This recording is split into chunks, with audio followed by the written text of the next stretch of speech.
Hello，大家好，欢迎来到 We Just Talk， 这是我们他们离开之后系列的第二期。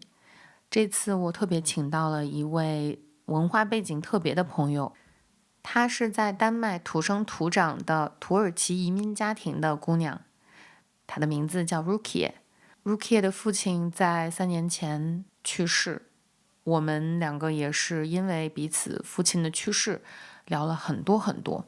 那接下来也请他来跟我们分享一下他的心路历程，也欢迎各位来到 We Just Talk 节目的第一次英文播客。 What are you doing? We just talk.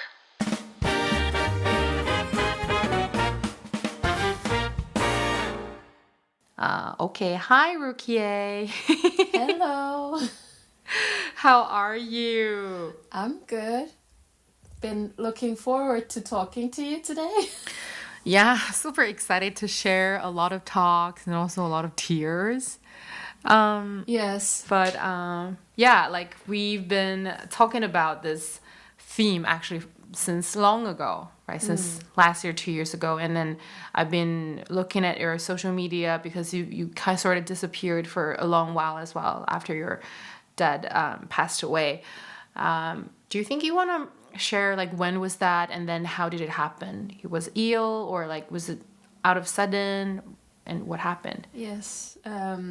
It was soon. It's going to be 3 years. It was on 4th August, 2023, where my dad passed away, and that was due to cancer, lung cancer, and was a very short period of sickness, to put it that way, because we got the diagnosis in June, and then he passed away in August, so it was like a very fast process. So we didn't even get to register that he was sick, and he only did 1 round of chemotherapy, and after that he got hospitalized because his body was too sick. It was stage 4 lung cancer, so it was a very difficult difficult period for us because everything happened so sudden. So within 2 months, sorry, it was all everything happened in like 2 months. You can put it that way. Basically the diagnosis caught everybody off guard. Yes. But what was the final stage of his life like? Was everybody busy with getting the chemotherapy and then just trying to get different ideas from doctors, or was it already an accepted idea, so it was more of like a peaceful stage? How would you describe it? I would actually describe it as quite hectic because he got the diagnosis in the end of June, but we had a whole like month where he had to go through like different screenings to determine like the stage of the cancer and the type of the cancer and so on. So the real solid diagnosis he got on, I think it was the 30th of June, and a week after that he was scheduled to start chemotherapy. And my dad was when he got diagnosed, he was 69 years old, and he had some lifestyle diseases, as they say, like he had diabetes and like other things as well, which made it difficult for him to go through a regular chemotherapy session, because usually you can get it in like IV drops, the chemotherapy treatments, or you can get it in pill form. So they wanted to start him with pills in the beginning, and that's what he took for 4 days. And that after that ended, I think around a week passed, and then he got hospitalized because the pills had started basically working his body up, and chemotherapy is basically a lot of poison you put into your body so it can fight another poison. So what happened is that one night he got a high fever, and then he had pain and coughing, and he started throwing up. And we had already got the heads up from the hospital that we should call them like immediately if anything happened, and then get him to the hospital as fast as possible, because with chemotherapy your immune system is down, it's fighting, and it's like a lot of things happen, so your body shouldn't get infected in that period. That's why you have to go to the hospital very fast. Yeah. And this was like mid-July he got hospitalized, and he was at the hospital where he started to the oxygen in his body started to decrease, so his lungs couldn't hold much oxygen, so he got one of those, he needed oxygen mask. And this condition got worse because, again, the chemotherapy is attacking some cancer cells, but it's also attacking your body. Yeah. So he started to develop like fluids around his body, which started to pressure his lungs in the end, so he needed more oxygen to breathe. And the night he passed away was actually where his lungs gave up, so he couldn't breathe at all. He needed like a machine to help him to breathe. But the problem was that I forgot the name of the machine. It was like the machine they used for like COVID patients, when they couldn't breathe. So it was the same kind of setup. He got a mask that would help him breathe, but the problem is like when you add too much, I sound like a doctor right now. I feel like I'm getting a session. Yes. The thing is, like when you add too much oxygen to a person's body, like the carbon dioxide levels in your oxygen is also like in your blood is increasing. Is also increasing. And that is like, okay. Yeah, so it can actually kind of poison you from the inside, basically poison your blood, so you get like a different reaction. So they were basically drawing blood from like his wrist like every half an hour, and that's the worst part. You can basically draw blood from to check the levels that they were stable, but in the end they couldn't start up his lungs again, so they basically had to put him to sleep because his lungs had given up. And when you can't breathe on your own, that means all your organs are basically gonna fail at one point. Yeah. So that's that night. The whole thing basically started at 10 o'clock, and usually me and my mom, we never stayed the night at the hospital. Because they share a room with another patient, so there are like two people, so they want to give them peace for the night, so the families doesn't stay. So we would always leave around 10 o'clock. But I think one of the things I was grateful for that I know this is an odd thing to be grateful for, but it happened before we left, so we still could be with him even in the worst moments that I'm pretty sure he doesn't remember, because he was sedated with, a lot of medicine, and he was basically, they were trying to calm him down. But I was just happy to be able to hold his hand until his last breath. I think when I think about it, and after talking with so many people who've lost, loved ones, I really appreciated that I got the opportunity to be with him until his last breath, because it's just, I don't know, maybe this is a very mental thing about, being able to send someone off until the last moment, and so they don't feel lonely. And I don't think he felt lonely in that moment, so that's one of the things that I've been very grateful for, because it could have happened, in many different ways. Even one of my closest friends, she was living quite close to her parents, but her dad passed away in the morning and she couldn't even make it, even though she was living like 5 minutes from her parents.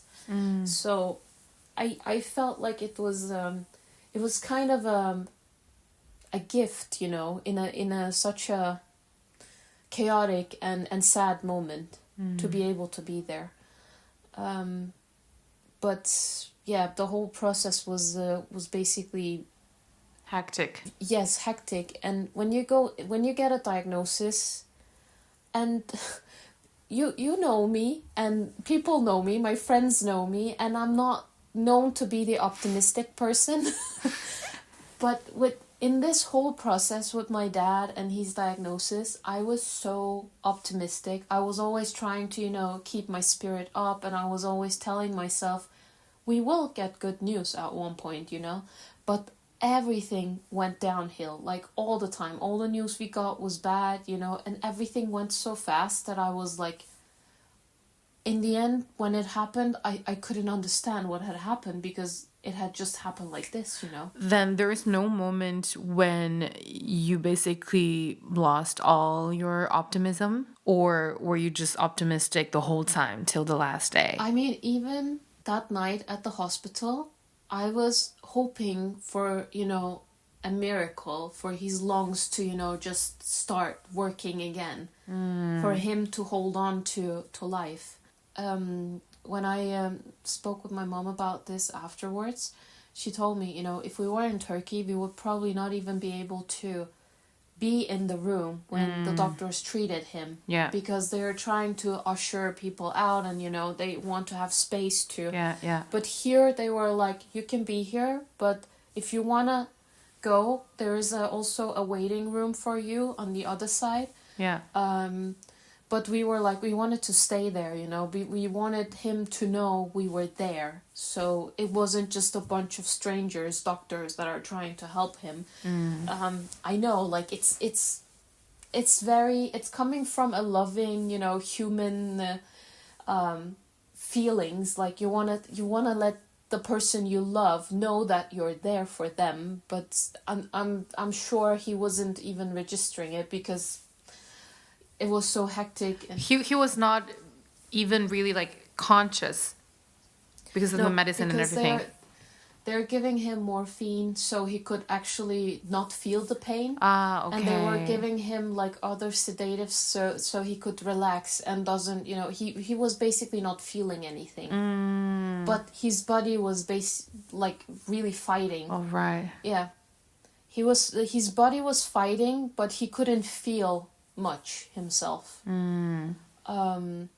Which is crazy because I still have those flashbacks from that hospital room, where I can see like three different doctors were basically working with my dad, talking about everything, and of course they have to communicate, and in that point you're just the family to the person they're trying to save. So it's crazy, like, to actually be able to be so present in that moment, because I was like, I'm gonna forget, everything. That's what I thought, the first couple of months. I'm probably gonna forget that night because it was so hectic, and, you just remember bits and pieces, you think. But with time passing, it became more and more clear what happened that night. Do you remember how you felt? Do you remember that moment or any moment from the 1 month and a bit? I wouldn't even say like it's not a full 2 months, right? It's not even. Yeah. Do you remember any episode or anything, like your mood roller coaster? The thing is, I didn't really have any roller coaster moments because I was running on this kind of, I don't know if you can call it adrenaline, but, I had to get things done. Oh, kind of emergency mode so that you can handle everything. Yes, survival mode, I have to survive this.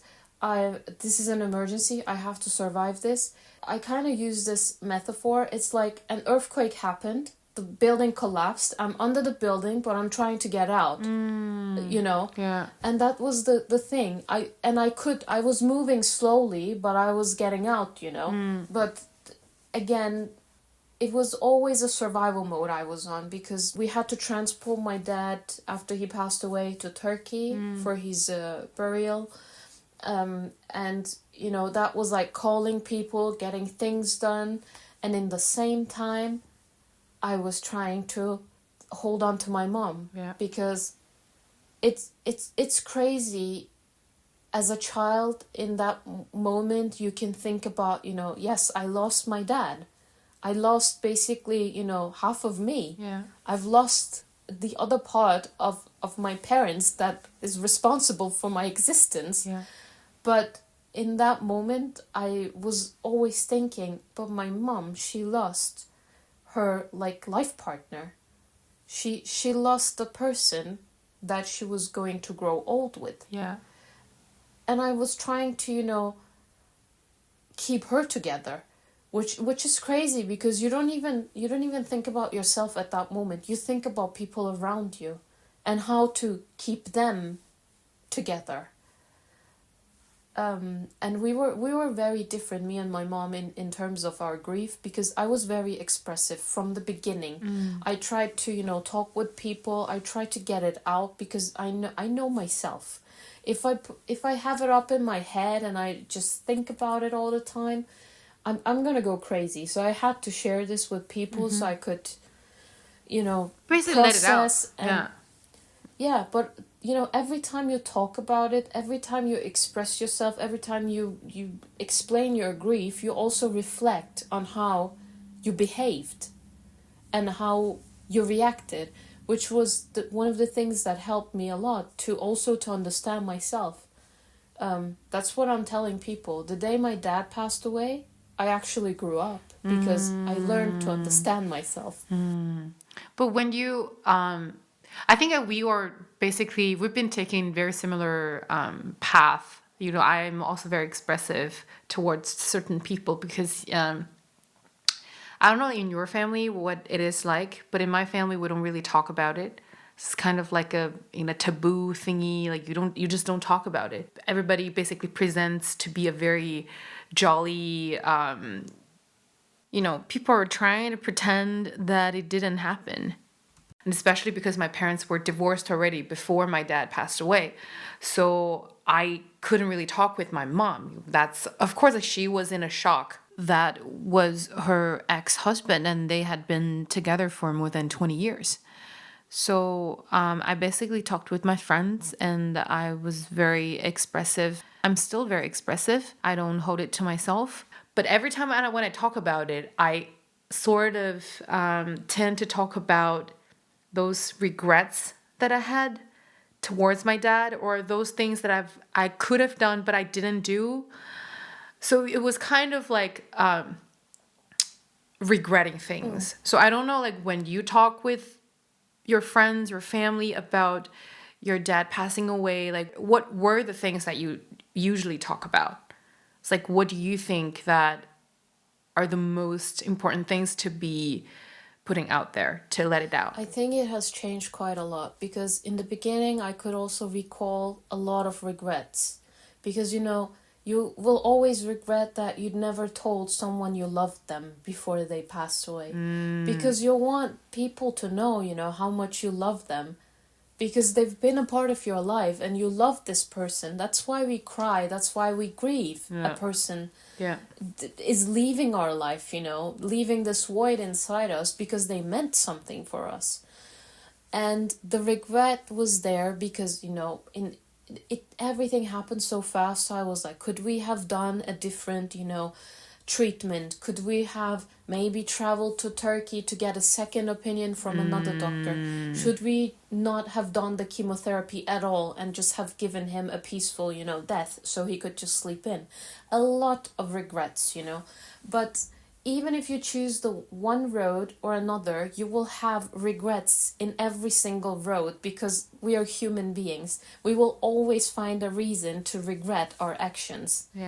And that's what I understood in this process. Instead of, you know, basically making myself feel bad about why didn't I do this, I started to tell myself throughout like the many months that I've been grieving my dad's passing, I started to tell myself, look, you've probably shown him how much you've loved him through like your actions. I was at the hospital every single day. I went there from work, in the morning before going to work. I would go to the hospital, leave my mom there with my dad, and then I would drive to work. Even from work, they would call me so I could talk with his doctors, through the call. And then I would come back, in the evening to have basically bring dinner to my mom. And then my dad would have the hospital food. We would have our own dinner. We would talk in the evening. We would come home, worried, sick, not being able to sleep, but trying to sleep. It was like this for like 3 weeks. He was at the hospital. So I know in ways that I've made him feel loved, because one of my biggest regrets was basically not telling my dad that I loved him.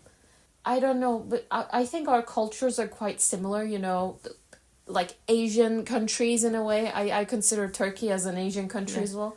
We don't really, with our moms, we can express a lot of things, but with dads, especially like, women with their dads, it's a bit more, you don't tell that much, you don't share that much.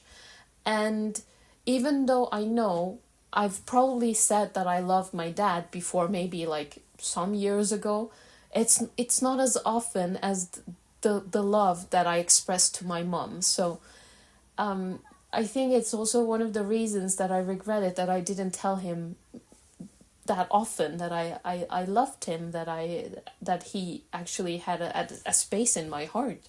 Growing up in a family with, as someone who's born in a different culture compared to what my parents came from, growing up in between two cultures, there are like naturally clashes, It wasn't like powder pink in our house. We were not, happy all the time, and this, this happy immigrant family in Denmark. Of course we had our clashes, like generational clashes. Yeah. But again, you can find a lot of things to regret afterwards, because that's one of the ways you will blame yourself.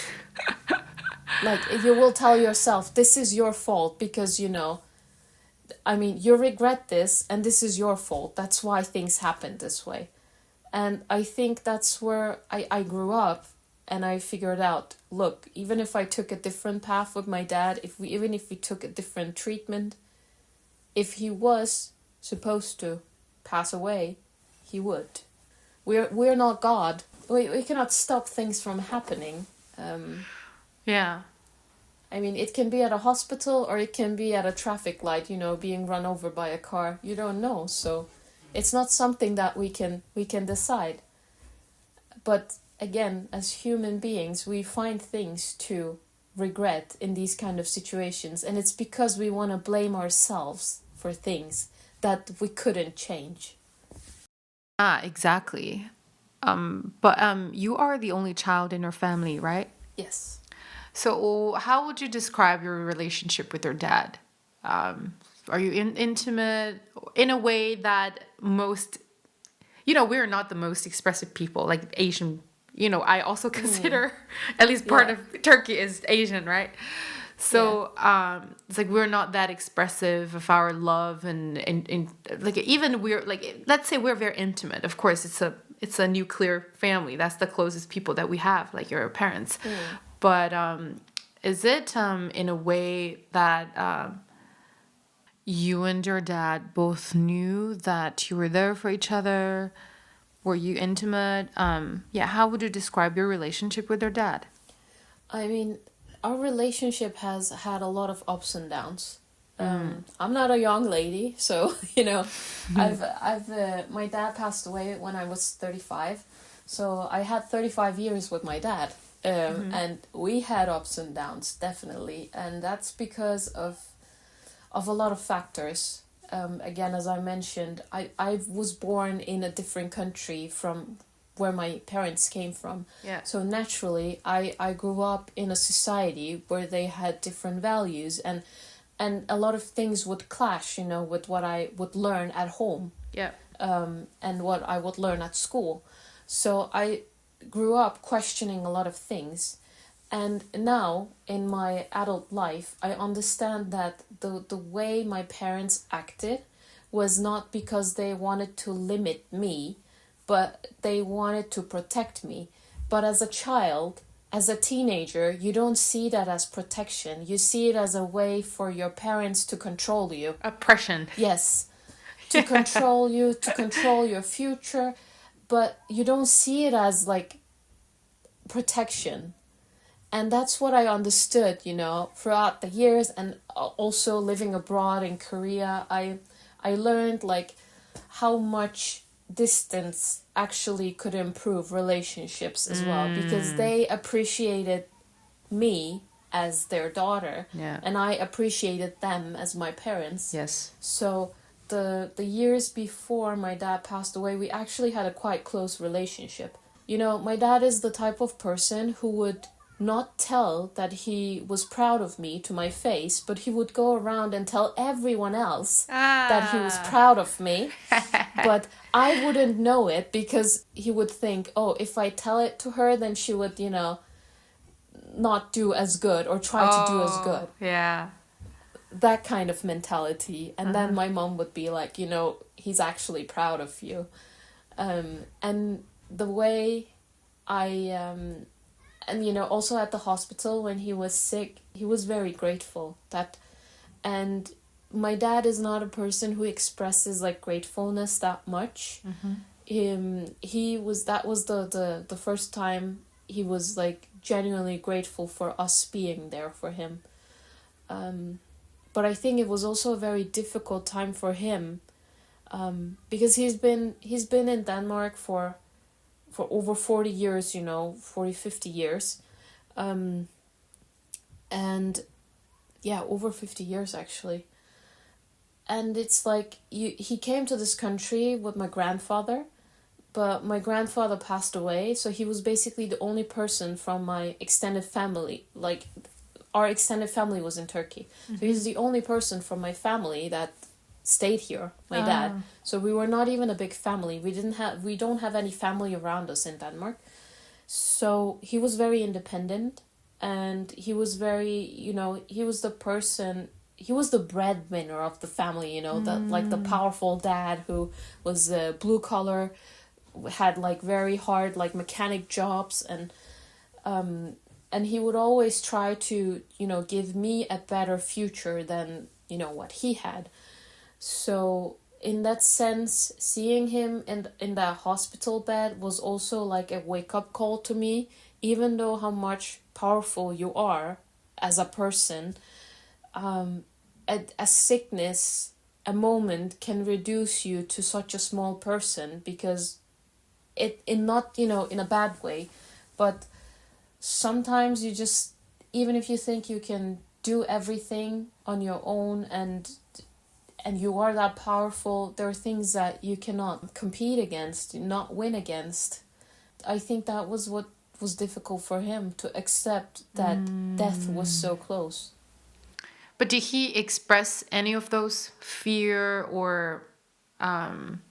I would imagine it would be mostly fear, no? Like when a person goes towards death. You know what I've learned in this whole process? When people say they don't fear death, it's a lie. Because even the bravest person out there will, in the moment, fear death.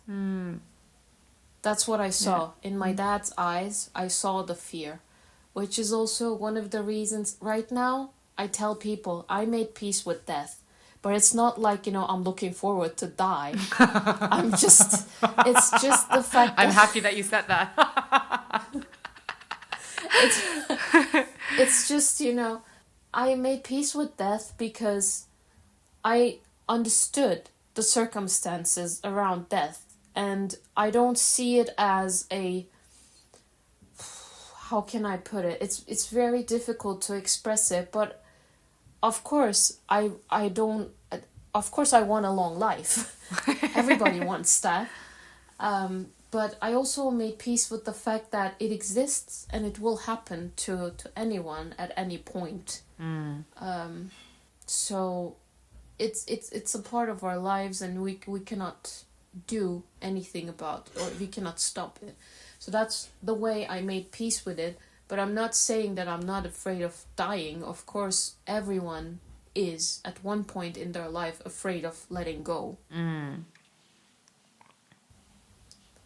Yeah, it's crazy how, you know, the human brain can evolve from one stage to another through grief. Yeah. Because in the beginning it was so chaotic, and I was so afraid of the whole, you know, dying and loneliness and all of those things, you know. Yeah. And now I'm like, okay, I made my peace with this. It's there. Death is out there. It's around us. I mean, any minute, any second, it could come to us. Yeah. But, you know, I'm not fearing that it will happen, but, you know, it's not the same as I want to die. Of course I don't want to die. I just talked about it with my friend in the other episode. Where we're talking about, like, my imagination of my death is that one day I'll turn like 130 years old or even older than that, and I'll be very healthy till the last day, and out of the sudden, and I'm just like lying on my bed and feeling that, oh, it's time to go. And I put a smile on my face, and then that's it. So that's my imagination. Of course, nobody's expecting their death. Nobody's looking forward to that. But yeah, it's really, but like, to me, I feel like, as you mentioned, your dad passing away made you sort of like, you know, grow up. I would say, like, this is the biggest event, like, quote unquote event, that can push a person become adults, although we were already adults before that. And now, every time when we talk about this topic, I feel like you're in a relatively complete, quote unquote, complete stage of grieving. Not like complete stage of grieving, but you already have your whole philosophical system constructed, if that makes sense. Yes. And then every time when we talk about it, you can explain your thought very clearly, and all the outputs that you're having are, I can tell it's the result of a lot of time, a lot of healing, a lot of, in a process. And I wonder, like, what made you have those things? Like, because I think, like, for me, because my uncle, my dad's older brother, he is a monk right now. So, like, when my dad passed away, he gave me a lot of, like, you know, religious ideas of, you know, for me to cope with. And then I was reading some, like, you know, Buddhist, you know, books and just related ideas, and I was like really comforted, you know. Now I believe in reincarnation and everything, and I sometimes think that, you know, this life is an illusion itself, and then the other worlds are real life. So now he's back, he's now out of his illusion, and I'm still in it. So I feel like, oh, it's definitely a better place to be. So sometimes I can be the most materialistic person. I feel like, you know, everything that I see, everything that is real, I trust them. But sometimes I feel like these ideas of idealism can really comfort me. So I think that is the biggest source of my coping mechanism. And I wonder what are yours, because everybody can differ the sources of these, like, spiritual or mental support, you know. Honestly, I don't know how I'm coping, to be honest, because, you know, it's grief for me. It's like an ongoing process. You're gonna have it for the rest of your life. You're gonna miss this person for the rest of your life, and you're not gonna heal from it. True. And, you know, it's bullshit when people tell you, it gets better. Of course it gets better, but we all have our own path with grieving.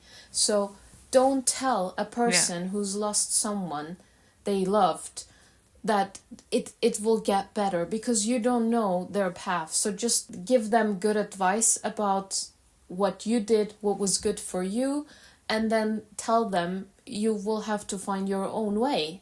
out of this, because we all cope with, even with like difficult situations, we cope differently as human beings.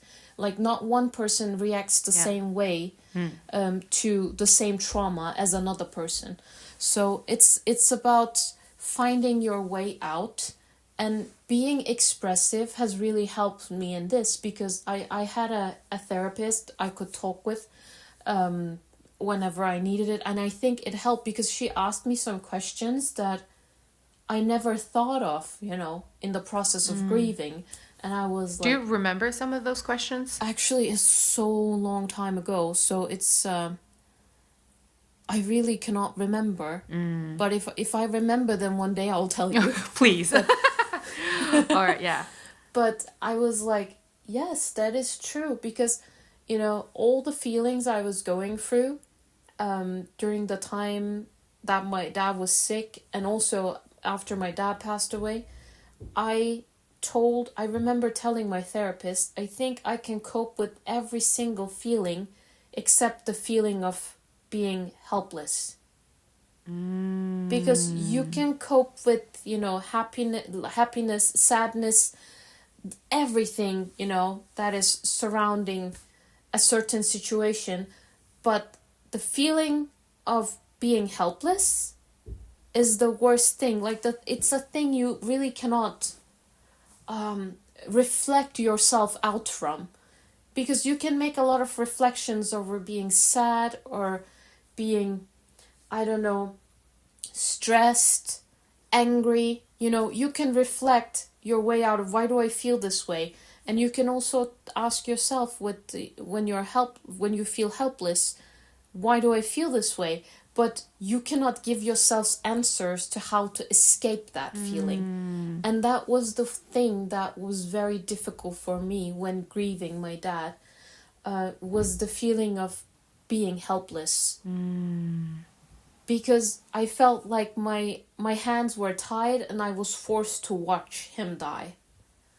And that was one of the things that were very difficult for me.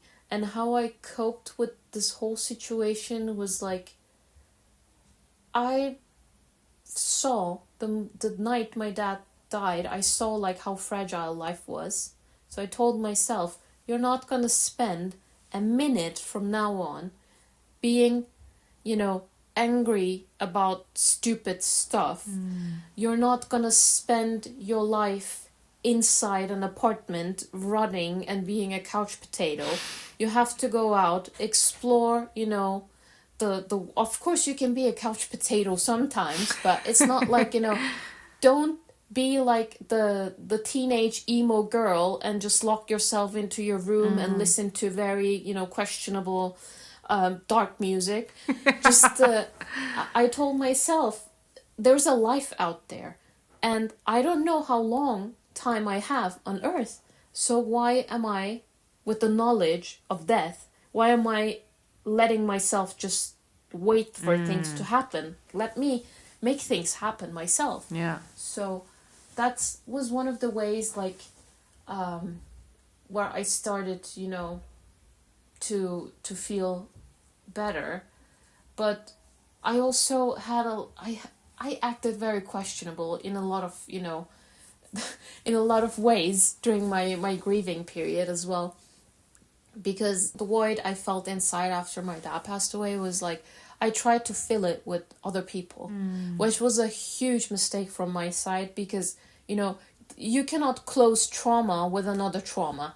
That's what happened in my, like, situation.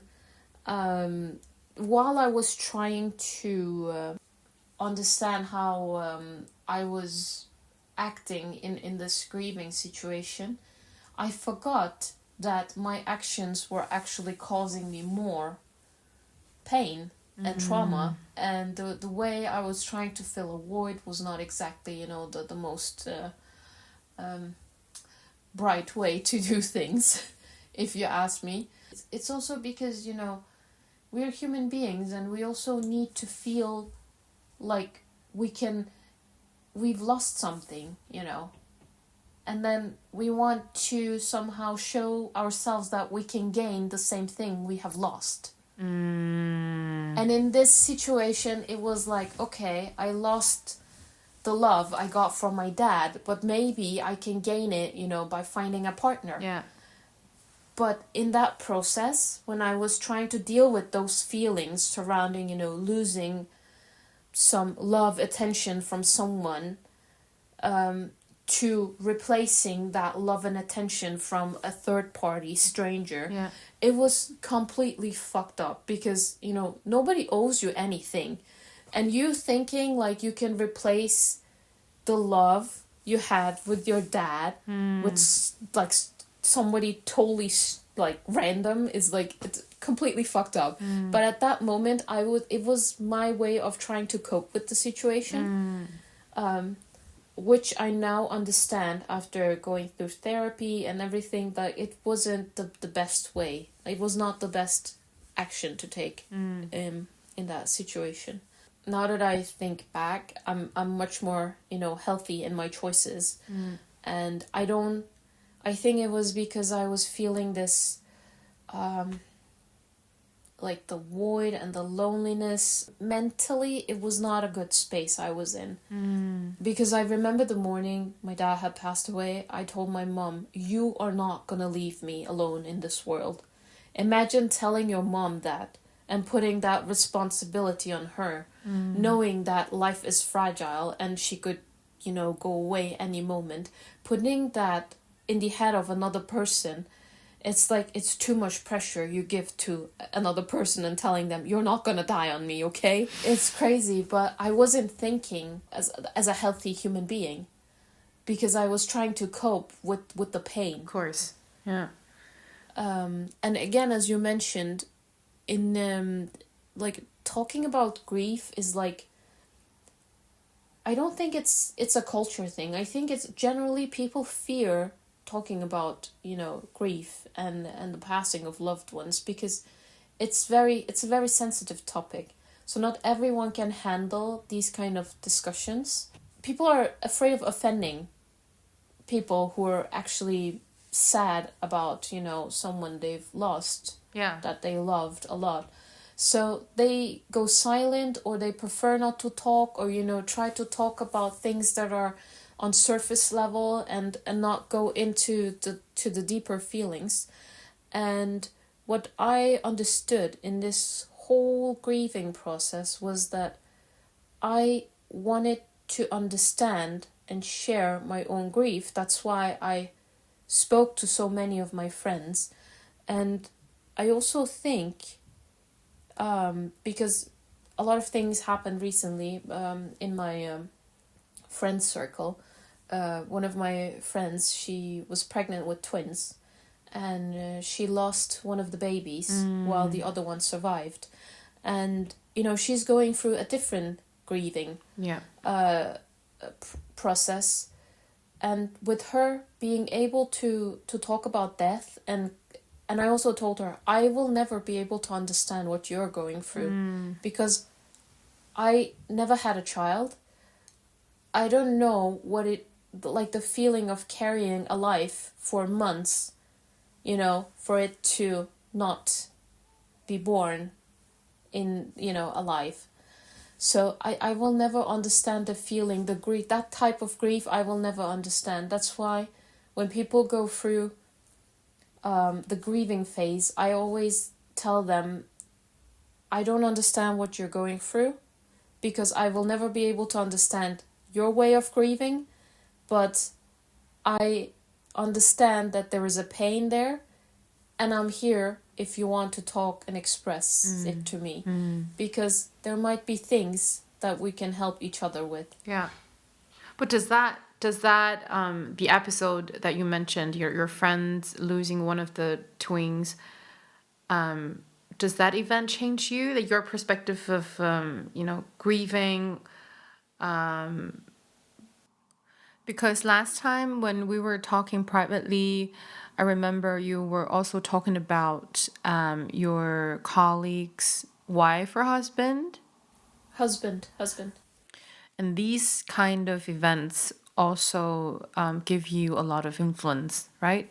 Yes. So I just wonder how these are are impacting your ways of grieving, your ways of thinking, or even your thoughts on life in general?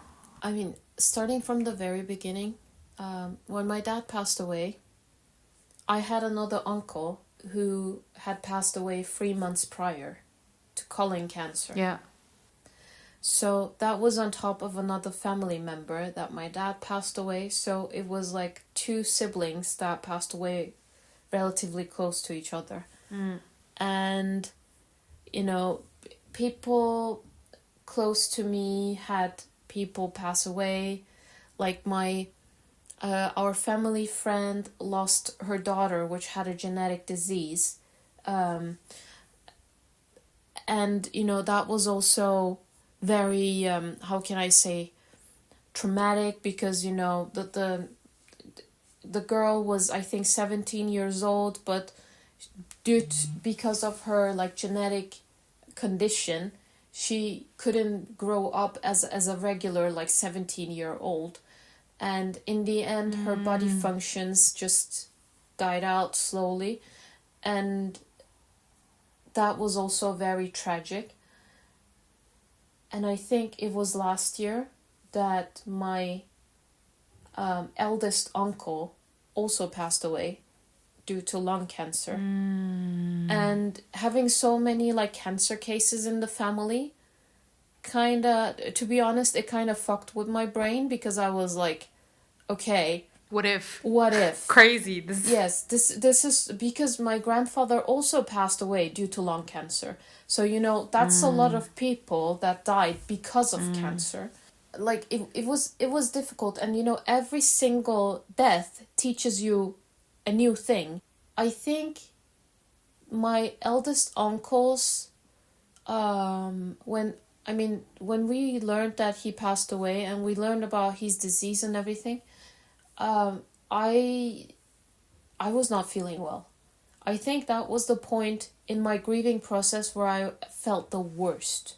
Why is that? I really don't understand why I reacted that way, but I think it was like, you know, suddenly all this pressure exploded. That's what I felt like. The accumulated pressure. It was kind of like, you know, you're in a situation and things happen, you live through it, and then it happens to your uncle and his family. It's like they're pulling you out of that other situation and then putting you into a new one, which is very similar to what you've been through already. So it was kind of like, you know, why am I circulating around the same, you know, type of grief again and again? Why is there a pattern in the extended family? Yes. Yeah. It kind of made me feel so bad. But the good thing was we were traveling to Turkey in very, you know, close time. So spending time with the family and trying to tell them, you know, my experiences and my regrets. I told them, if you don't want to have a regret, maybe you should, you know, talk to your brother, or if you don't want to have a regret, talk to your uncle, and blah, blah, blah, you know. Yeah. Giving people all those, like, TED Talks about how to behave. And, you know, that the whole part with the family was very traumatic for me. And then when deaths started to happen in, you know, in our close, like, friend circles and so on, I think recently, because I've also started to understand myself more in the past half year, it's just the whole understanding of grief also changed, because I started to see, like, yes, this is a sad event. Like, you lose someone you love and they're gone from your life forever. You're not gonna listen to their voice anymore. You're not gonna see them again. You cannot joke with them. You cannot, you know, do all the things you used to do together. And all of a sudden, it clicked in my brain when I was at the funeral of my colleague's husband. They were reading all those memories up, you know, in the church, and they were, like, playing the song they used to listen to together, you know. It's like all of a sudden it just clicked in my head. Why are we feeling sad Why are we reducing a whole life that person had into a moment of sadness? Because whenever we remember of someone who died, we of course remember it's sad and we cry. It's like a huge, in Korea they grieve for like 3 days crying their eyes out, Yeah, in China the same. It's so tragic, everything is so tragic and the world is like it's never going to be the same place again. And then I'm like, so you reduce the life of this person to those last moments. Why not remember like all the 70 years that the person had before that, where they brought so much joy into your life? Yeah. That's when I was like, I mean, with the case of my friend and the twin baby, they didn't have much, joyful events to remember. But again, the thing about being able to pull yourself out of that misery to put yourself into a place where you can still joke about, oh, did you remember what dad joked about? And, did you remember what he did with the bread? Like we hated it, but we still ate it because it was that, and stuff like that. The small things, the songs he listened to and all these small things that we should remember instead of just remembering, all the tears and all the sadness. Of course it's sad. I'm not saying it's not sad to lose someone. I've cried my eyes out for months, because I miss my dad. I still miss my dad. Even like before this call, I was crying when I was reading, some of the questions because I was like, I miss him and I'm gonna miss him for the rest of my life and I cannot do anything about that, but I also want to remember all the good memories I had with him. And even, things like when he got me my first bike and I just biked to somewhere, to a playground close to where we were living because I fall on the bike. Yeah. And I didn't took the bike with me. I just walked home and I just left the bike there. And then I remember vividly, even though I was like, I think I was 4 or so, and my dad was basically, biking back on a child's bike, trying to get it back. And those kind of things, Yeah. Even though it's sad, I still want to remember those like fun memories and all the things he used to say. And the thing that brings me peace nowadays is like, whenever I watch TV with my mom, we can joke about, oh, do you remember what dad used to say about like this actor and stuff like that? We can now have laughs and, remember him in the good memories instead of the whole, traumatic 2 months we had with him and his disease and, him passing away. Yeah. Of course we cry from time to time, but again, it's the fun, good memories that we should embrace and remember them by, because their life shouldn't be reduced to a moment of grief. That's true. It was much bigger than that. While you were saying that, it kind of reminds me of, like, I feel very lonely when there is nobody that I can share these memories with. Because in my mom's extended family, and of course with my mom, it's her ex-husband, and then their breakup was kind of like, very hectic and very like a mess, so she doesn't want to talk about anything related to my dad. And then being the only child in the family, there is no siblings that I can share, talk these memories with. I just can't. There is nobody. So when you say you and your mom can still talk about, oh, this actor that used to say this, that, and then I'll feel like, oh my God, that is so great to still feel like he's part of your life. And for me, I still have some of the things, of my dad. I have one of his shirt, one of his scarf, And but the thing is that in my region, I wouldn't say like the entire China. In my region, they're saying that I should not keep anything of my dad, because my dad he passed away because he had a heart attack, and then so basically he died in 10 minutes or even less than that. And then he was only 58 when he died. So people are saying this is not like a quote unquote healthy death. I don't even know if that is an expression, but so me owning some of his belongings is kind of considered bad luck. And then those things are not with me even, because I traveled so much in the past 2 years. I'm gonna probably take them back one day.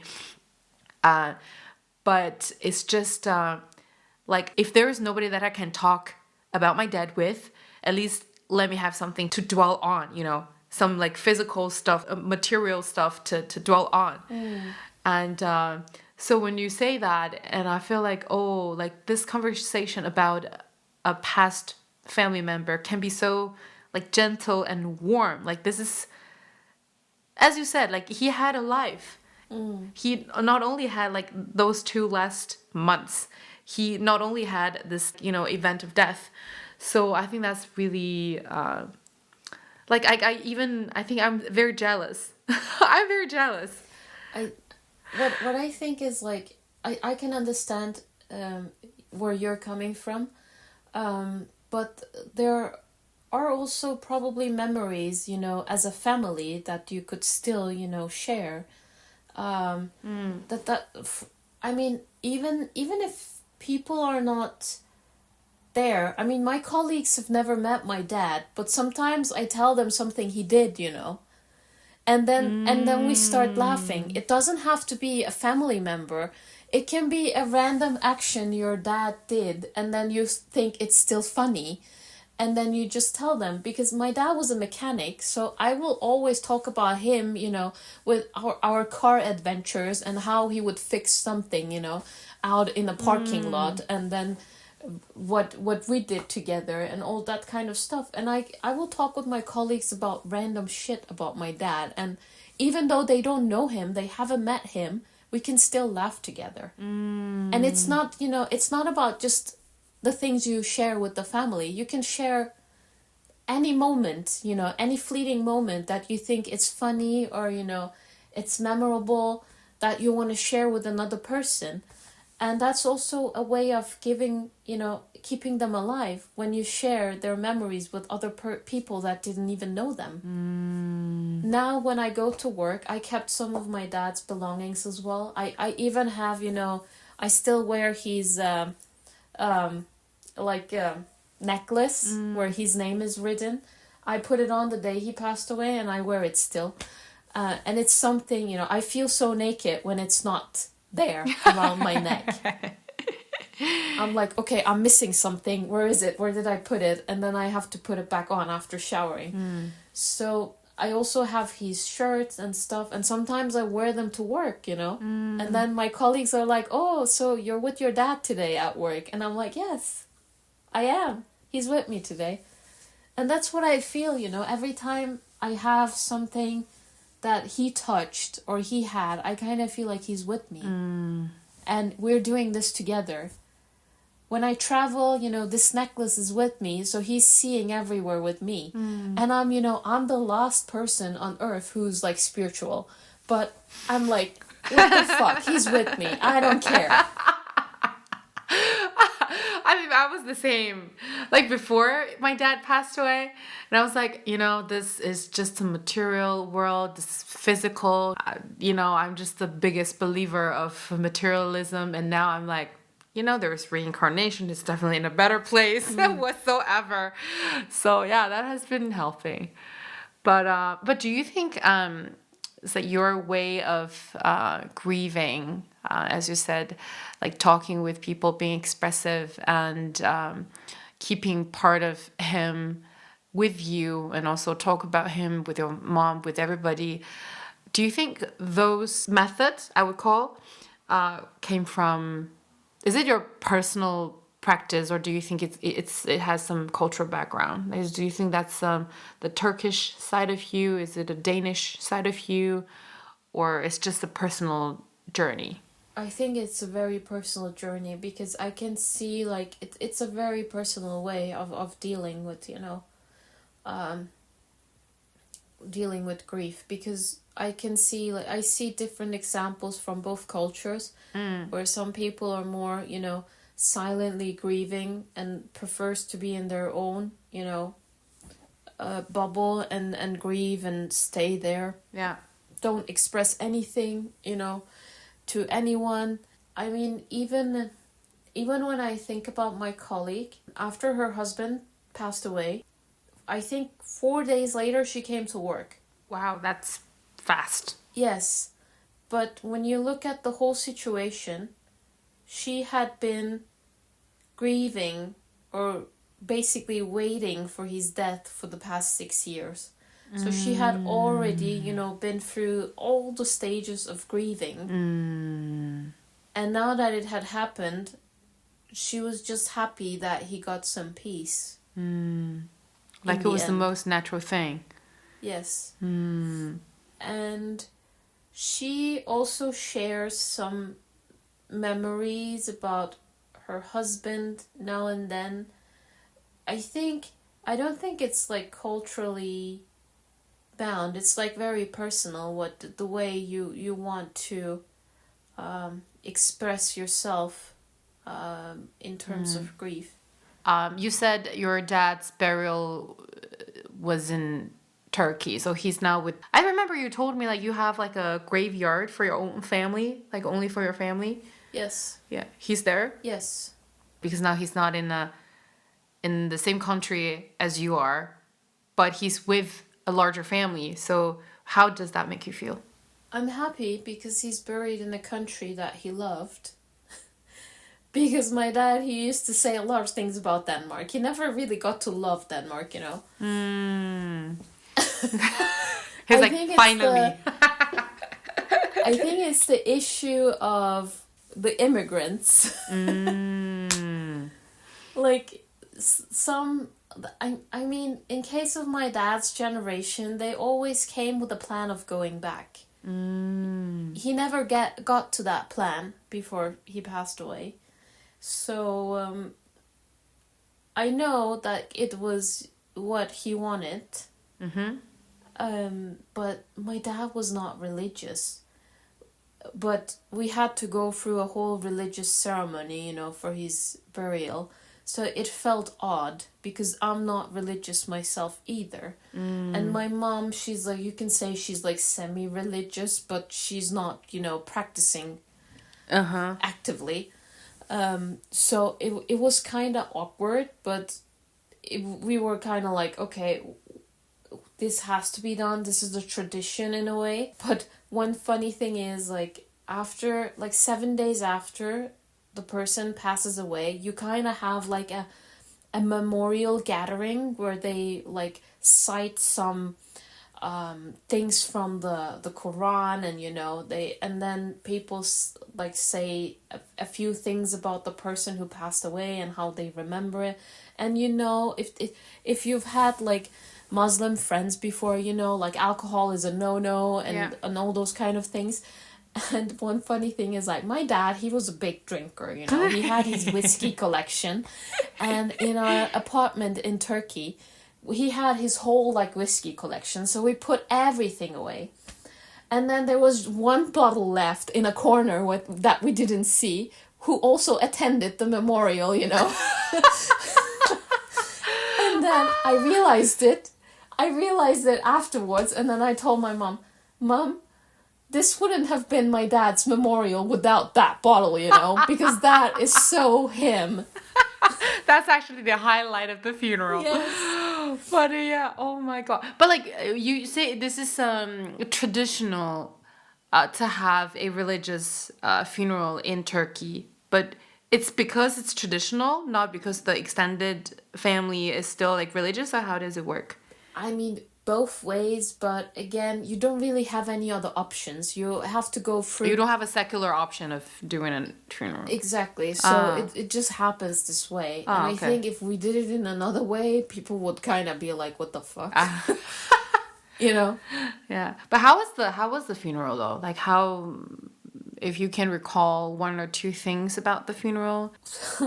That's a good question, because I remember this whole, responsibility on my shoulders, transporting my dad there. The moment they put him in his grave, I felt like all these like heavy things lift from my shoulders. I felt so light as a feather, because I felt like I did what I was supposed to do as his child, and I got him home. That's what I felt. If you ask me about all the other things, like a lot of crying, a lot of, sadness, people giving their condolences and telling me, oh, he was a good man, all those kind of things. And before the funeral in Turkey, they have like a cleaning ceremony where they clean the body, where the imam cleans the body, and they put in Turkey, or like in Muslim tradition, your body is covered by white fabric.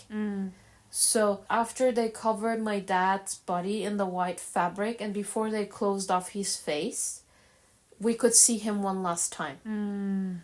And that moment, it has been like, I think it was 4 days after he died. We saw him there after they washed his body and put the fabric on. And his face was so peaceful. He looked like an angel. That is the last image of my dad I have. And even like the moment he died and he took his last breath, he looked like an angel. He was pale and, he looked in peace, which erased all the, 3 weeks of suffering he had beforehand with the morphine and the pain and his lungs and, not being able to breathe. I think that was the moment I was like, I felt like he was actually resting in peace, because he looked so peaceful. He was not suffering anymore, and that's also one of the things that I'm very grateful for, that he didn't get to suffer much. Because cancer is like very, very difficult disease to battle. So yeah, I'm just I remember, like, those are the things I remember in connection to his funeral. Yeah. Do you remember at the moment when you said after you brought your dad home, sort of you have this big basically mission completed, right? You had Yes. But before that you were more like, you sound like you were like a project manager, like just managing this project of Yes. moving your dad, taking him home. And then finally when that's done, and then you became the daughter of this man. Do you remember how you were as this daughter of this man? I really don't know what I was thinking at the moment. I was sad, I was sad. I had lost someone I loved, respected. I lost my dad. I lost the person I could rely on in life. That's because, when you have your mom and dad, you have people you can rely on. They will always have your back. But after he died, I lost one of those people that I could rely on. Was that a sudden realization of that feeling? Yes, because you think, you go through life and, you can move to a different country, but your parents are there. If you're in financial trouble, you can call them and be like, hey, Dad, I need some money. But when they're gone, you have nobody to call. You're basically on your own. And that was the point I realized I am alone, and I don't want to be alone. That's, that's why you're like, you do a lot of stupid shit. That's another thing. Now we're closing the loop. Yes. But I think one of the things that made me grow the most is like trying to understand that this is not the end of the world, you know, the loneliness you feel, like the people, not having people you can rely on, and all those kind of things. This is not the end of the world. And to be honest, as human beings, we consider family, you know, as the closest to us and people we can rely on. But in the end, there has been a lot of things in my family as well, in my extended family, after my dad passed away, where I thought, I'm just alone in this world, you know, fuck this. I don't have any family if I look at it, because people treat each other like trash and can say whatever they want, because, you know, now you're not tied by that one person anymore. So they're like, oh, they think they can, do whatever they want now and say whatever they want. And you realize that, and it's also the moment you realize that you have friends that are way more family than your own family. 100%. 100%. And even if it's like people who are living abroad, you have like many thousand kilometers between you, still friends are even the closest thing you can have. In like the night my dad passed away, the only person I could call, which was actually a blessing in disguise, was that Cindy was in the US at the time. There was a time difference, so it was evening there when I called her. It was night in Denmark, and she was there. So I had her on the phone while my dad was basically sleeping dying in front of me. I had Cindy in the phone and not a family member. It was a friend who was there, and we both know Cindy. Cindy is not the kind of person who's talking about these kind of things. Yeah. She's her emotional repertoire is different from other people. But being there and trying to support someone who's going through a very difficult time, she did that, to the prime.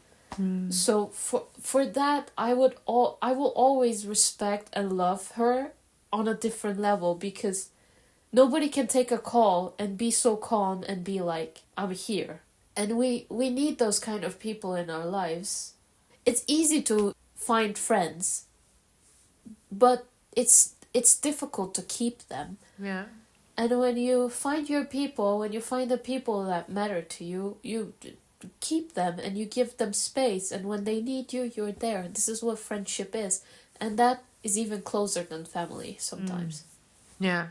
Oh my God. I 100% agree. Because I also, when I got the call from my mom saying that, my dad, it was one of the friends of my dad called my mom saying that, he's now gone, and then just call the daughter. And then when I got the call, immediately I called my friend from middle school. He's my best friend, and then we've known each other for 20 years. And then so it was like, hey, I need you to be back home, because he's still now living in Beijing. And then it was like, I need you tomorrow because my dad is gone and I just need you. And then basically the whole process, when I was dealing with just a lot of things, because he died of heart attack, nothing was decided before he passed away. I had to choose where I should bury him, in the same graveyard with my grandparents, or in some specific other places. I don't know, he never told me, right? And then while I was busy dealing with all those, and then he was there just being there with me, observing if I needed anything, if I needed, and also there was one detail that I forgot, I think, even a long time. And now that we talk about it, I kind of recall. At the time, now I still have red hair. I dyed my hair red, right? And then at the moment, I also had red hair. But in the funeral, the daughter, I don't know, is not supposed to have red hair, I guess. Because my hair was bright, very vivid red color, not even in a low-key, dark, kind of purple-ish red. No, it was red. The color is the national flag, Chinese national flag red. Yeah. And then he even prepared this hairspray basically can turn my hair into like, black, and then if I wash it and then just like, goes off. So he was preparing everything, like, helped me because I couldn't really think much. And then at the same time, my extended family on my dad's side, they were not the people that I can count on. Mm-hmm. And then this big comparison between my friend and my family, those people are supposed to be the people that support me during the whole process. And then one of my aunts came to me and said that my dad owed her some money. Oh. Yeah, so like it was the day of the burial. Mm. And then just our tradition is that in the morning we do that, the whole process. We basically bury him. And then when we return to the city, we had to, like me being the family of the death, and then we had to kind of like have a big, it's almost like a celebration, but basically to say thank you to the people who came to, just attended the funeral and everything. And then at that moment, the lunch was not even done. And then my aunt came to me saying that, oh, actually this, the money and stuff. And I was like, oh my God, can you just be decent? Like, this is crazy. While my friend is there, like sitting there observing the whole thing. So like 1 year later, he was like, oh my God, your family, they are bullshit. He couldn't say that like during the whole year because like he didn't know like if I were close with them or anything. And then I was like, no, like I haven't been talking to them since then because we were never close to start with, even when my dad was alive. It was more like my dad was forcing me to call my like aunts like when it comes to New Year, and then, oh, you need to call and greet them. I was like, okay, hi, like, Happy New Year and stuff. That was it. And then I was like, oh my God, if this is the sisters of my dad, then I probably don't want them to be my family when my dad is no longer here. So yeah, so like when you say like Cindy was there for you, I 100% agree, because friends are chosen family. That's basically, that's on your free will. Like you chose them, you go through things. So that's just beautiful. And again, I've been through something similar, with my mom's side of the family when my dad passed away. My mom's big sister. I don't count her as family anymore, so I'm not gonna, give her any title. That lady, that woman. Yeah, that woman called the day after my dad passed away, she calls my uncle to tell her condolences to my uncle. Okay. And not her sister who's just lost a husband. That's odd. That's very odd. And then, like the excuse was, oh, we didn't have your direct number, but you've been texting my mom on Messenger, you have Instagram, you have all those kind of social media platforms where you can call people nowadays, so don't fucking bullshit me, lady. And then she sent a messenger, text when my dad's the whole, cleansing ceremony thing was happening here. She sent a message, and in the evening I answered that, and I was like, okay, we got it. Yes, thank you for, your condolences. I mean, what do you want me to say? And then suddenly it became like a whole, attack. Because the thing I wrote was like, but I don't understand why you couldn't reach out to my mom first before you call my uncle. Mm-hmm. Exactly. It turned into a personal attack. Seriously, this lady couldn't even understand that this was a grieving daughter who had just lost her father. And then she attacked me personally and told me, oh, you're trying to sow like bad, omen between like me and my sister.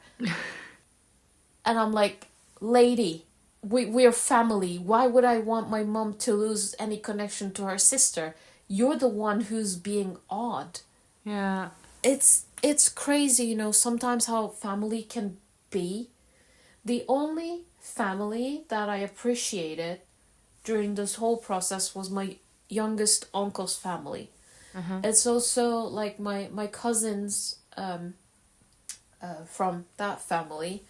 was also like they really loved my dad, and also he was kind of like a mentor for them, and also gave them quite a lot of life advice. That's what my dad loved, giving life advice. And those cousins, they really loved my dad because he was also the only uncle who would actually bring them out to go traveling somewhere, and so he was the fun uncle, as they said. So they like having them around and sharing like memories with them was such a, I don't know, it felt good. That's why when I arrived to Turkey and the funeral happened and he got buried, after that the whole process was hectic, but again, the family members that really wanted to be there with us was there, and it felt nice to be able to talk about someone they also knew. They had been a part of his life as well. Yeah. So that even like every year we travel to Turkey to visit my dad. That's what I call it. So every year when I go to visit him, we always end up talking about all the good memories with my uncle's family, my youngest uncle's family. So it's nice. But do you still talk with the extended family of your dad side? Only with my youngest uncle and his family. Oh, yeah. Oh, I don't know why, because you were talking about your maternal aunt, and I was thinking maybe the uncle is also like your mom's brother. No. Oh, it's your from dad. my dad's Okay. side, my paternal Okay. uncle. Okay. So it's like, I think they're the only family members I talk with, because also from the paternal side, I have other cousins who started, asking about, oh, when are we gonna sell, the family owned house? Because in Turkey, it's in Denmark it's different. When you get inheritance, people inherit and it's divided. But it's not like that in Turkey. You have to actively, seek for a division of the inheritance. Okay. All right. So now they want to divide the whole, the lot. Uh-huh. And basically by division it means that they want to sell it. Okay. Or like one specific cousin, and he was like, yeah, it's because I'm gonna get married, and I'm like, dude, sell your fucking car if you want to get married.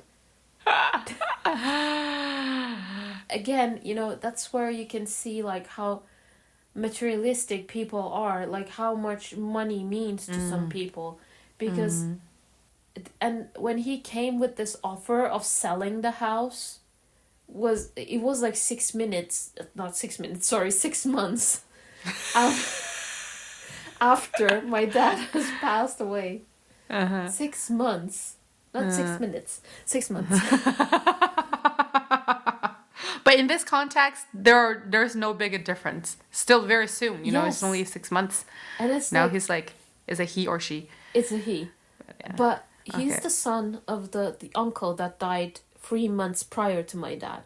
So even his dad had not died so long ago. And I'm thinking, why are you in such a hurry to get your inheritance?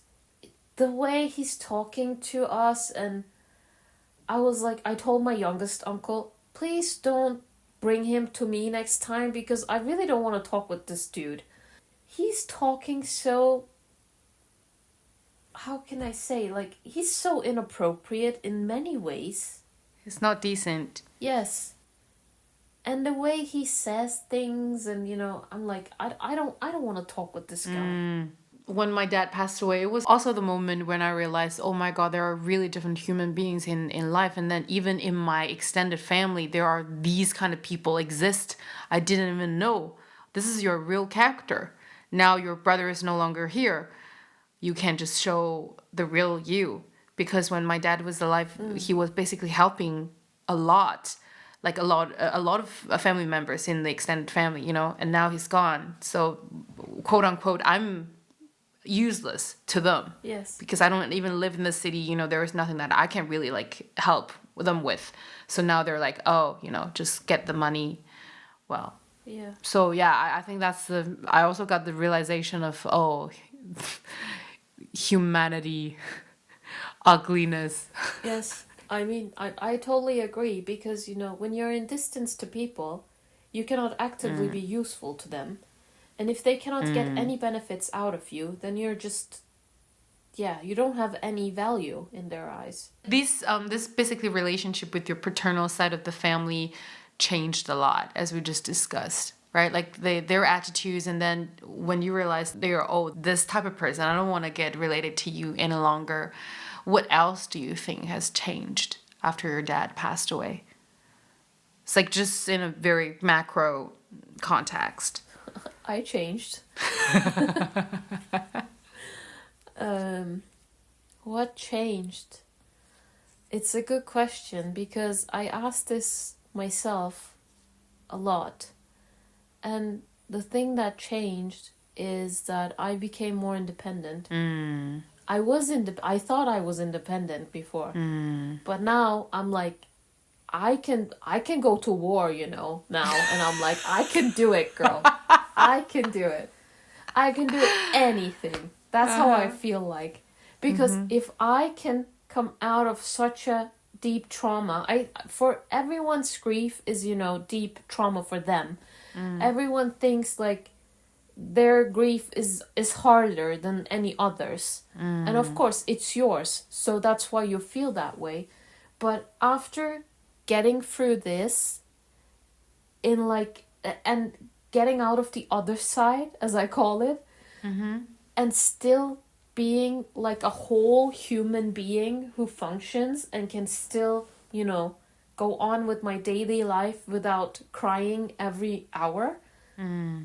For me, it's accomplishment, but also a way of seeing that I can fucking do anything in life. If I can survive such a trauma, I can do anything. It's gonna sound weird or not, but I see something freeing in you. So because we've known each other for a couple of years now already, right? And then when we were in Korea, of course we didn't talk every day, right? But I can see how I would use the word power. I see more power in you. Yes. Like I see a more free version of you. Yes. And I feel like you are so, as I just mentioned, I feel like I would describe you in this very complete phase of grieving. I'm not saying it's done. I'm not saying the grief is done because, as you said, it stays with you for the rest of your life. And then in China, there is one saying that's very popular these days. It's literally meaning is losing a loved one is a lifelong dampness, but basically, a lifetime shadow of grief, right? But what I see in you is that you are becoming a more powerful woman that is very uplifting, I would say. Do you also see that in yourself? Yes, I mean, I can definitely feel it. It's also because I think I turned this grief into something bigger for myself. And it's, again, as I told you, it's like a process where you also get to know yourself. When a person is grieving, it's also a process for them to understand themselves and how they react to specific situations. Because, like, yes, the hospital was one thing. How did I react there to the whole situation? And then coming home, cleaning his stuff, unpacking them, donating them. Like all those different phases. How did I react? How did I grow? What did this teach me? I saw this whole process as a way of evolving and developing myself. I mean, I'm not saying like I had the purest path of them all, but with ups and downs, I think I somehow managed to turn this into empowerment for myself. Which I am now looking back at it, I feel proud of myself that I'm at this stage right now, where I am, yes, again, more free and also still grieving, but also understanding life, grief, and everything in between better. I want to ask you like one more thing. So, because we were also talking about when almost right after you lost your dad, you kind of wanted to find another form of love to kind of fill your void at the moment, right? That you kind of wanted to replace this love with another. Yes. As of now, like what's your, not definition, but what's your attitude toward love? How would you say your views, if, like, you know, might have changed towards love over the past couple of years? I think what I learned about love is that it's not something that you have to receive from other people. I mean, it's good to be loved by others, but the most important thing is to love yourself. This is fucking cliche, I know it. But, you know, if you as a person can respect and love yourself, then you don't fucking care about having other people loving you. And that's what I learned, because, and maybe this is like a childhood trauma or whatever, but before I was seeking validation from, you know, people. And the validation's most pure form is love. When people show you attention, when they show you love, you know, you feel validated, you feel valuable, you know, to people. But after I lost my dad, this whole void, and I was like, oh my God, I need to feel validated again. That was the issue. So I tried to replace that validation that I had from my dad. I tried to place it with something else, and then it completely fucked it up. And, you know, it wasn't very healthy for me. But in the process, I also learned that I, first of all, forget about people. I have to love and respect myself first. Before, you know, I can expect other people to give their love to me. And again, this whole thing we tell us, like, oh, we need a romantic partner to show us love. Why do you fucking need a romantic partner? You have your friends that love you. You have your family that loves you. Have your mom that loves you. Why do you have to, you know, feel validated by another gender? That why should it always be like, I know this is like an inbred thought from, you know, the cultural background I have, like, oh, everybody should be married before they're like a certain age and have a family and all that. And I think with this grieving process, there were also a lot of things in my cultural background that I just, you know, gave up on. I was like, why the fuck am I stressing about other people's standards? This is my life. And if life is a fleeting moment, why do I think about the deadlines people have set for me or other women? This is so fucking fucked up. Just live your life. I don't think I would have been able to reach this if I hadn't gone through this whole grieving process. Because they were interconnected in a way.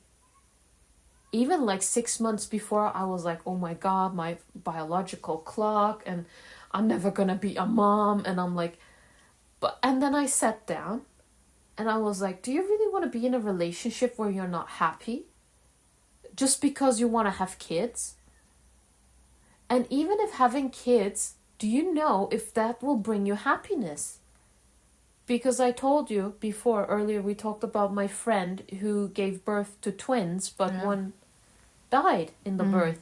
That's another trauma she's gonna carry for the rest of her life. Exactly.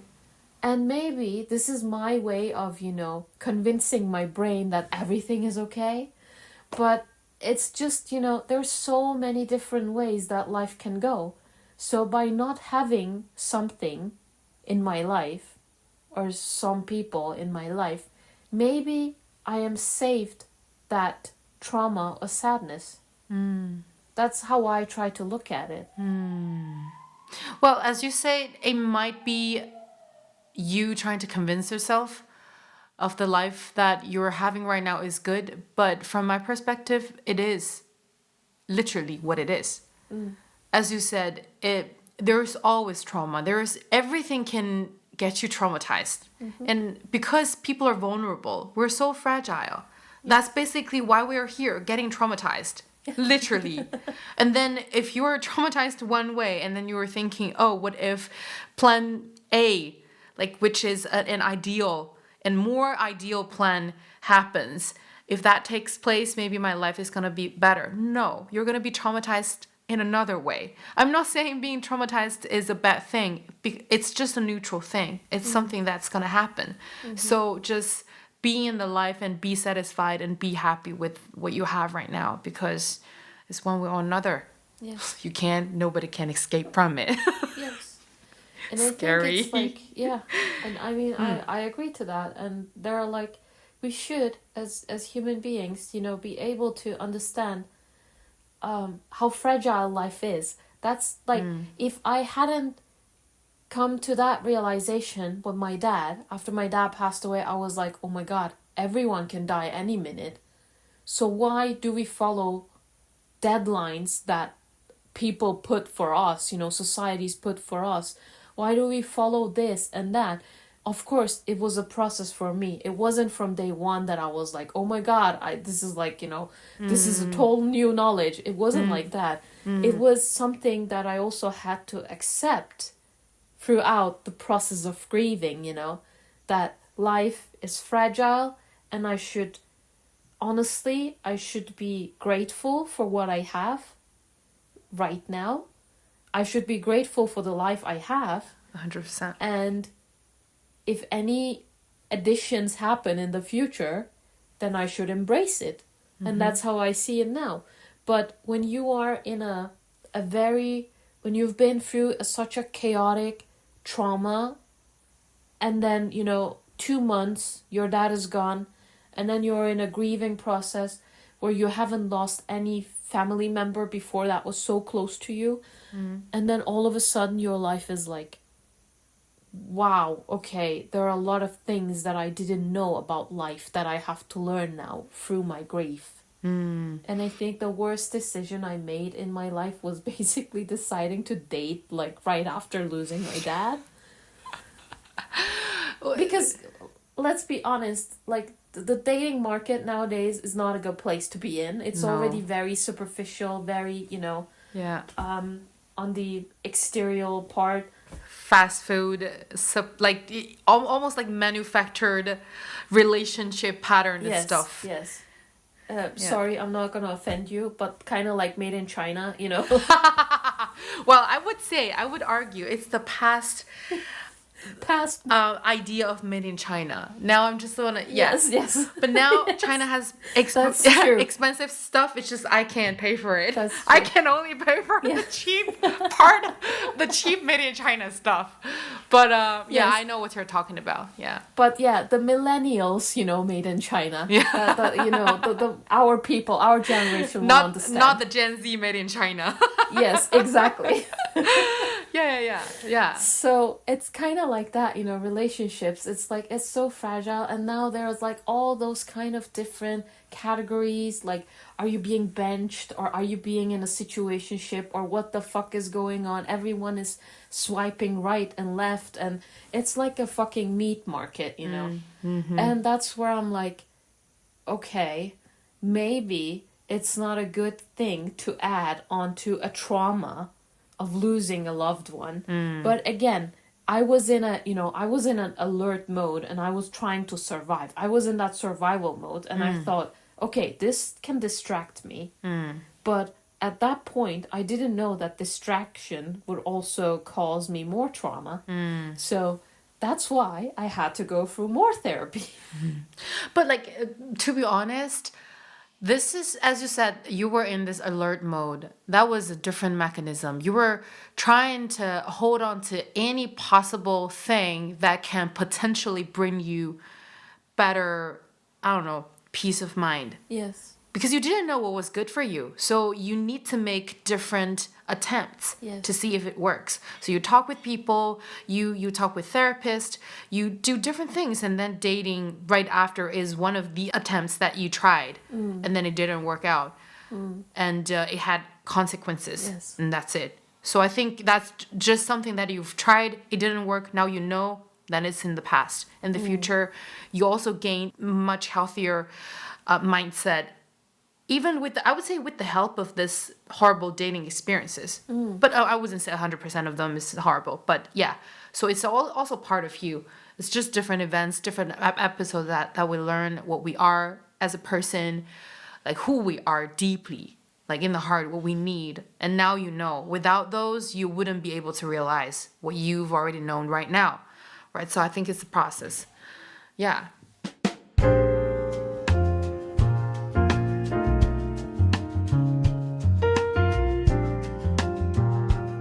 I really loved the last episode when, basically the first episode of this series, because I was saying that during a long period of time after my dad passed away, I wouldn't allow myself to be happy. I feel like any type of happiness is a betrayal to my dad's death, because before he passed away, we were not in good relationship. So in this father and daughter relationship, both of us were very miserable, I would say. So I was like, just to give my condolence to this miserable relationship that we had. And also, of course, the fact that he's dead, I shouldn't be happy. And then my friend said, the grief will be there forever till the last day of your life. And then it's the undertone of your life. But on top of that, you can give different spices to it. You can be happy. You can be sad for other things. You can be angry. You can have all those emotions that you have. So I think that's, I don't know, that kind of comforted me as well. It lasts forever, but it doesn't mean that I can't have other things. It's just my bowl's getting bigger. So now I have a big part of me is in this grief, but I still have other parts. So I think, that's a really great way of thinking. Yes. And to add to that, don't reduce your relationship with dad to the last moments. Remember the good memories. I'm sure you had good memories, like when you were younger. Just, a trip to the local park or to the zoo or whatever. There might be one memory where you think, we were happy, and remember that. Reducing it to all the bad memories and stuff, it will both make you feel sad and not being worthy of the happiness. But when you remember those good memories, that was the point where you shared something as, a father and daughter. And that was where you shared the happiness that should grow more to your current, life. And then that's what you should teach yourself. We were happy, so, to honor his memory, I should be happy too. Exactly. To think about it in a way, half of your dad's DNA is in you. So with you living your life and enjoying your life, you're honoring his life as well, because you carry him with you, even if you want it or not, because we have half of their DNA, While you were saying that, I was like, I do have half of me that belongs to my dad, and also like, maybe some of those I don't want it, but anyways, I have it. That's factual. I can't change that. Yes. But and then, just to honor that, just be happy because you're still half of him.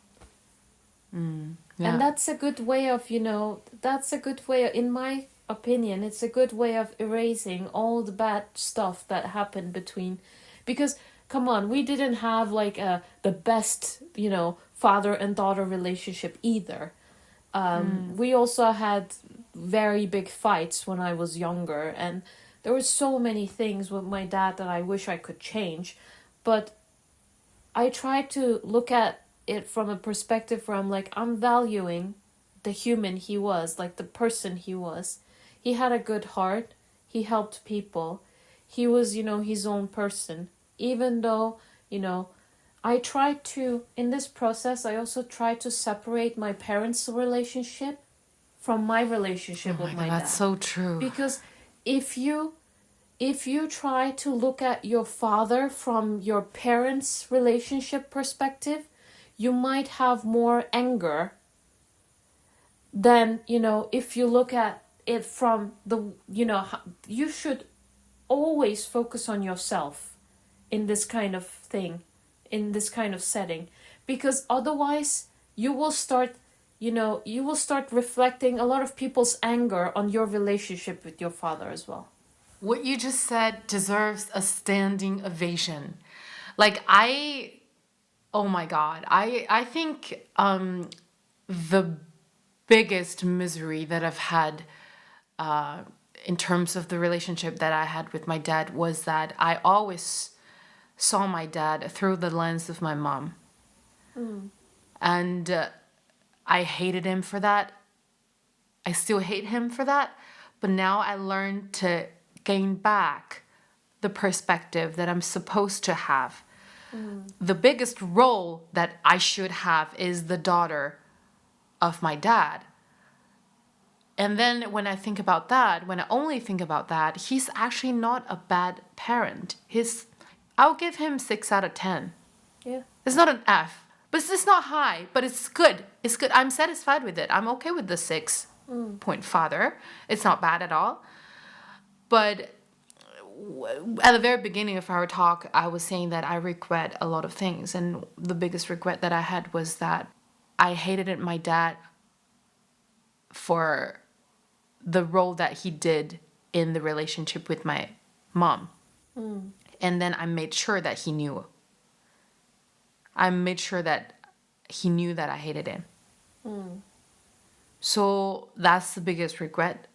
But it's ironic, but it's also a relief that now I regain this daughter perspective of him.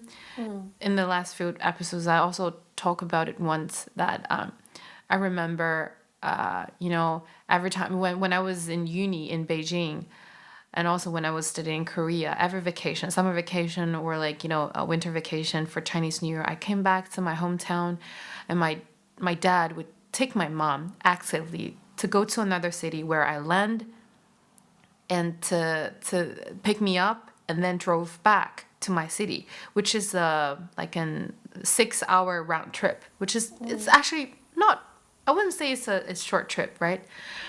And then every time when we arrive at home, and then I've always had this big luggage, right, with it usually weighed 23 kilos because that's the limitation of the plane. Yeah. And then because our apartment is on 5th floor, and then it was an old one, and then it didn't have elevator.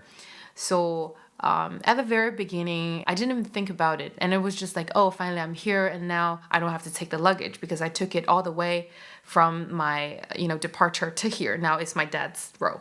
He's gonna do that. And then one day I suddenly realized now he's also old. He has bad lower back.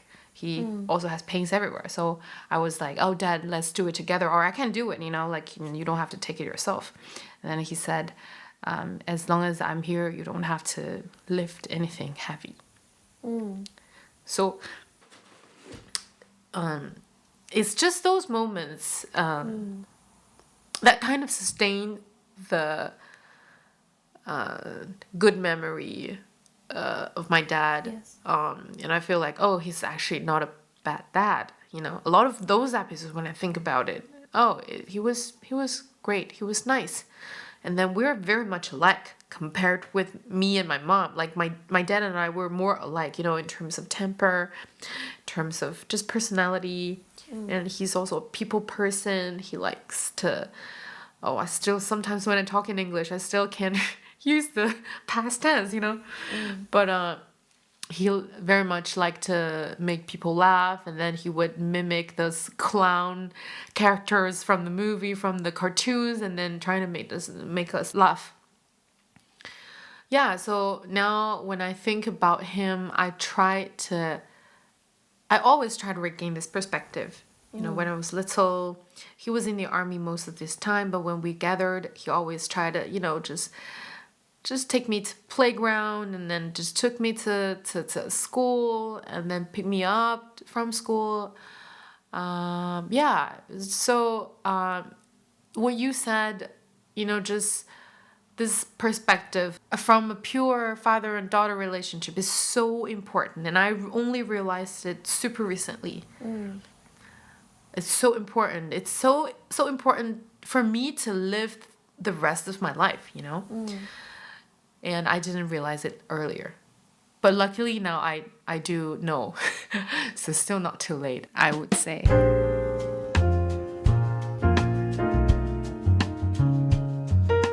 Okay, I have one last question to ask you. This can be challenging, but also can be jolly.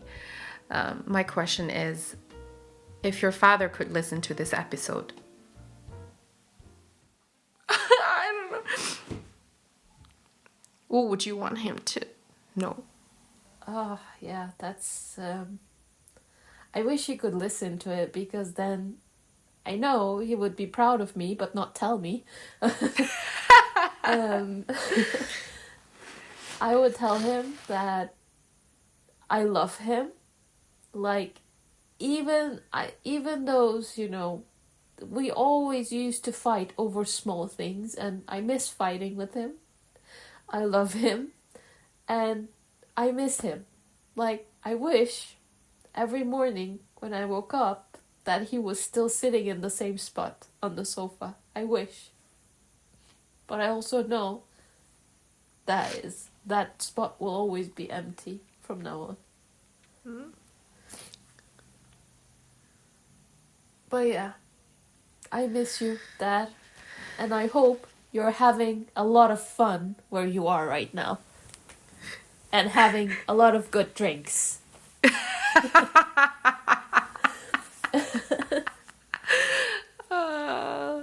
Oh my god. Oh, this is also another way of me coping with my, grief, is joking. Oh my god. I really enjoyed everything that you said. And of course, we've talked about it several times, right? And last year when you were in Madrid, we were talking about it. Even before that, we talked over phone. But it's just today, now it's a quote-unquote serious setting. We're doing a podcast. It seems like we're like diving deeper, and I think, and also like I didn't know the very details of your the funeral and stuff, and today I'm so super happy that I get to learn that and know more of your story with your dad. Is there anything that you feel like you want to say and I didn't ask? You want to kind of add? Well, I just, to the people who are listening to this podcast, I just want to tell them, as we've mentioned several times, life is a fleeting moment, so remember it and live like any minute is the last one.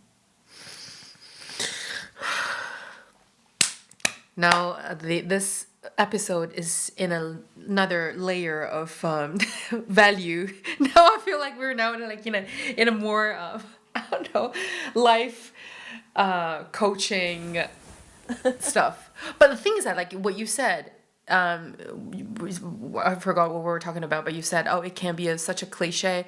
But I think for me, of course, when I was very young, I knew a lot of those big things, of course, what you're talking about, of course, it's a cliche, you don't even have to tell me. But now I feel like I really get to know it. Those so-called cliches are real, and I feel it with my heart instead of my brain. So that's such a magic of aging. Yes. Yeah, it's kind of like, we're becoming very fine wine. That's what I'm saying. Oh, that's a great one, girl. I like that. Yeah, fine wine.